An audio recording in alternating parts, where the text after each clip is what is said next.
MS solutions. ഈ വരുന്ന ഓണ പരീക്ഷയ്ക്ക് കേരള പാഠാവലി ചോദ്യ പേപ്പറിൽ നിങ്ങൾ എന്തായാലും കാണാൻ പോകുന്ന ഒരു ചോദ്യമാണ് കഥാപാത്ര നിരൂപണം തയ്യാറാക്കുക. 6 മാർക്കിന്റെ ചോദ്യം.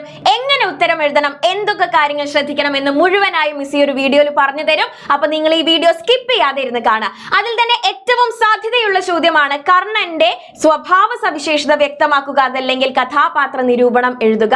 അതിന്റെ മുഴുവൻ ആൻസറും മിസ് ഇവിടെ പറഞ്ഞു തരും. അപ്പോൾ കഥാപാത്ര നിരൂപണം എഴുതുന്ന സമയത്ത് നിങ്ങൾ ശ്രദ്ധിക്കേണ്ട കാര്യങ്ങൾ: കഥാപാത്രത്തിന്റെ പേരെഴുതുക, ആ ഒരു കഥാപാത്രത്തിന് കഥയിലെ സ്ഥാനം, അവരുടെ സ്വഭാവം, വേഷവിധാനം, രൂപസവിശേഷതകൾ, ആ ഒരു കഥാപാത്രത്തിനെ നമുക്ക് ഇഷ്ടപ്പെടാനുണ്ടായ കാരണം, സമാന സ്വഭാവമുള്ള ഒരു കഥാപാത്രം ആ ഒരു പാഠഭാഗത്തുണ്ടെങ്കിൽ അതുകൂടെ നമ്മൾ അവിടെ വ്യക്തമാക്കുക. ഇത്രയും കാര്യങ്ങളാണ് നിങ്ങൾ ശ്രദ്ധിക്കേണ്ടതായിട്ടുള്ളത്. ഇനി കർണന്റെ കഥാപാത്ര നിരൂപണമാണ് നമുക്ക് ചോദ്യം വരുന്നതെങ്കിൽ വളരെ കൃത്യമായി മിസ് പറഞ്ഞു തരുന്ന ഈ ഒരു ഉത്തരം എഴുതി കഴിഞ്ഞാൽ നിങ്ങൾക്ക് 6 മാർക്ക് നേടാൻ സാധിക്കും. ആദ്യം നിങ്ങൾ ഒരു ആമുഖം കൊടുക്കണം. ആമുഖം എന്ന് പറഞ്ഞ് സെപ്പറേറ്റ് ഹെഡിങ് എഴുതേണ്ട ആവശ്യമില്ല, പക്ഷേ ഖണ്ഡികയായി തിരിച്ചെഴുതുക. അപ്പോൾ തുഞ്ചത്തെഴുത്തച്ഛന്റെ മഹാഭാരതം കിളിപ്പാട്ടിലെ ദ്രോണപർവം എന്ന പാഠഭാഗത്തെ ശ്രദ്ധേയനായ കഥാപാത്രമാണ് കർണൻ.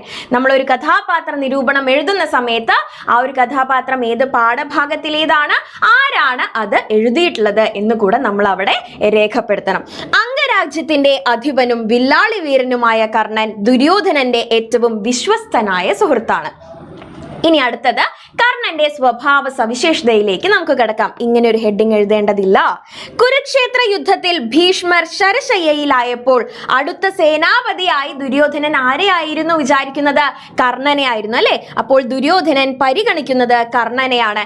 എന്നാൽ അധികാരത്തോട് യാതൊരു ആർത്തിയുമില്ലാത്ത വ്യക്തിത്വമാണ് കർണന്റേത്.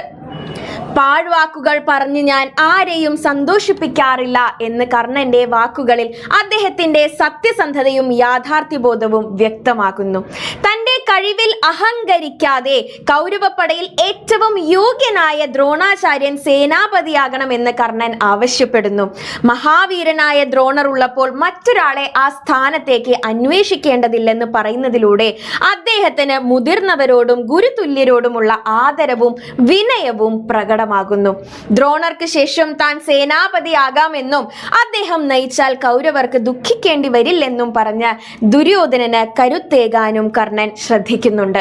അപ്പൊ ഇത്രയും കാര്യങ്ങൾ നിങ്ങൾ എന്തായാലും കർണന്റെ സ്വഭാവ സവിശേഷത വ്യക്തമാക്കാൻ പറയുമ്പോൾ എഴുതിയിരിക്കണം. ഇനി എങ്ങനെ ഇതൊന്ന് ഉപസംഹരിക്കാം? ചുരുക്കത്തിൽ, അധികാരമോഹമില്ലാത്ത, തന്റെ പരിമിതികളും മറ്റുള്ളവരുടെ അറിവും തിരിച്ചറിയാൻ കഴിവുള്ള, സുഹൃത്തിന്റെ നന്മ മാത്രം ആഗ്രഹിക്കുന്ന ഉദാത്തമായ വ്യക്തിത്വത്തിന് ഉടമയാണ് കർണൻ എന്ന് ഈ പാഠഭാഗം സാക്ഷ്യപ്പെടുത്തുന്നു എന്ന് പറഞ്ഞുകൊണ്ട് നിങ്ങൾക്ക് അവസാനിപ്പിക്കാം. 6 മാർക്ക് നേടിയിരിക്കും.